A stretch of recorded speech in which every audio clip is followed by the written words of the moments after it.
Konnichiwa, what's up everyone? Nakikita ko nga pala sa Facebook ngayon nagte-trending yung beauty cam. Tuturo kong paano siya gamitin, guys.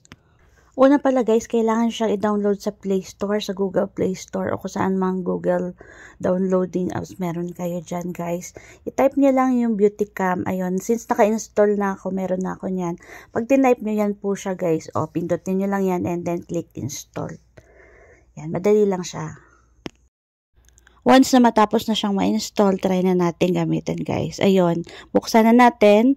Pwede kang mag-start editing. Since ang gagawin natin is mag-change ng damit ng tao, katulad nung nasa trending, gayon po yung gagawin natin. Namili na ako ng picture na gagamitin ko. Matagal ko na tong picture dati.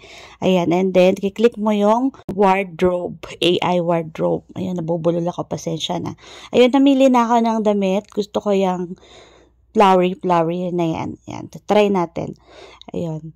Hintayin natin na mag 100% na siya mag-loading. Medyo takes time ito. Iintayin mo talaga na mag-change siya ng 100% ang progress bago lumabas yung change outfit niya.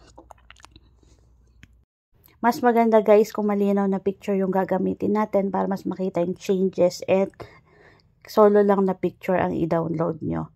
Hindi ko pa na-try kung gagana siya sa mga group picture, guys, eh. And then, charan! Ayan, nag-change outfit na siya, guys. Ang bongga niya. Humaba din yung hair ko. Ayun, and then, i-save natin. Meron ka dyan makikita na check sa baba. I-save mo siya. And then, kung gusto mo mag-edit ulit, balik ka lang. Pindutin mo lang yung arrow dun sa taas.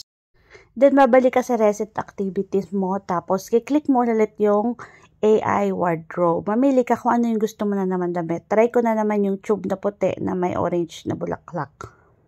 So, mas bagay siya kasi spring season yan nasa picture ko. Okay, hintayin natin ulit. Mag-download siya ng 100%. Ayun, at huwag niyong kakalimutang i-save yung gawa ninyo para hindi masayang siya, guys.